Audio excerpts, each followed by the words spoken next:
Hello बच्चों, let's read this question. The question says a mixture of hydrazine and H2O2 with copper second catalyst used as a rocket propellant.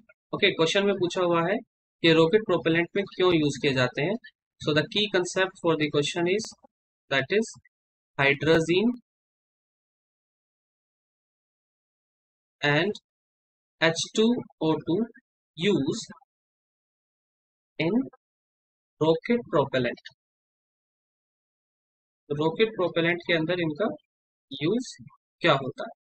तो सबसे पहले हम बात करते हैं जो हमारा हाइड्रोजीन होता है. हाइड्रोजीन का फॉर्मूला होता है NH2 single bond NH2. It is hydrazine. Okay, and hydrazine के बाद हमारे पास है that is hydrogen peroxide. It is hydrogen peroxide. और ये जब काम करेंगे तो ये कॉपर सेकंड की प्रेजेंस में एज ए कैटलिस्ट कॉपर काम करता है. और ये तीनों के तीनों एज ए रॉकेट प्रोपेलेंट यहाँ पे वर्क करते हैं. सो रॉकेट प्रोपेलेंट की तरह यहाँ पे काम करते हैं. सवाल यह है कि रॉकेट प्रोपेलेंट में वर्क क्यों करते हैं. इसका रीजन यह है कि हाइड्रोजन जो है इसके पास में कुछ खास प्रॉपर्टीज पाई जाती हैं. सबसे पहली प्रॉपर्टी ये होती है that is it has a wide range of temperature.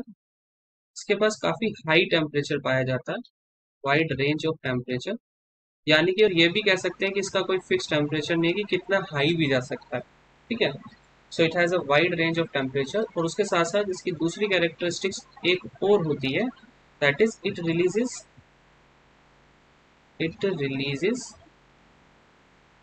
Enormous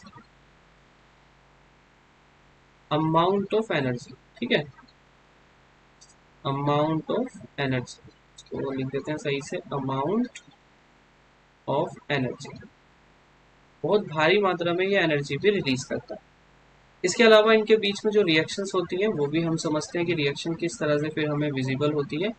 so NH2 single bond NH2 जब ये H2O2 की कांटेक्ट में आते हैं दैट इज H2O2.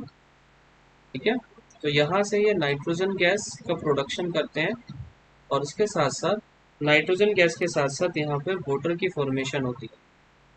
और ये जो एनर्जी होती है, तो ये जो रिएक्शंस होती है ये कॉपर सेकंड कैटलिस्ट की प्रेजेंस में की जाती है. यहाँ पे अगर हम इस रिएक्शन को बैलेंस करेंगे तो NH2 सिंगल बॉन्ड NH2 ये हो जाएगा 2H2O2 एंड N2. ठीक है, 4H2O. ठीक है, तो यहाँ से ये क्या होगा, enormous amount of energy release करेंगे. इसलिए हम इसको रॉकेट प्रोपेलेंट के अंदर यूज करते हैं. तो क्वेश्चन में जैसा कि पूछा हुआ था कि हमारे पास हाइड्रोजीन है और हाइड्रोजन पेरोक्साइड की प्रेजेंस में हम कॉपर सेकंड कैटलिस्ट को यूज कर रहे हैं रॉकेट प्रोपेलेंट के लिए. तो यहाँ पे ये कैसे वर्क करते हैं. तो वर्क करने के लिए आप कहेंगे कि हाइड्रोजीन जब भी हाइड्रोजन पेरोक्साइड की तरफ काम करता है या उसके साथ वर्क करता है तो उसके पास में वाइड रेंज होती है टेम्परेचर की. और उसके साथ साथ वो रिलीज करता है एनॉर्मस अमाउंट ऑफ एनर्जी. और रिएक्शन कुछ इस तरह से होती है. ठीक है, so I hope you understood it well. Best of luck.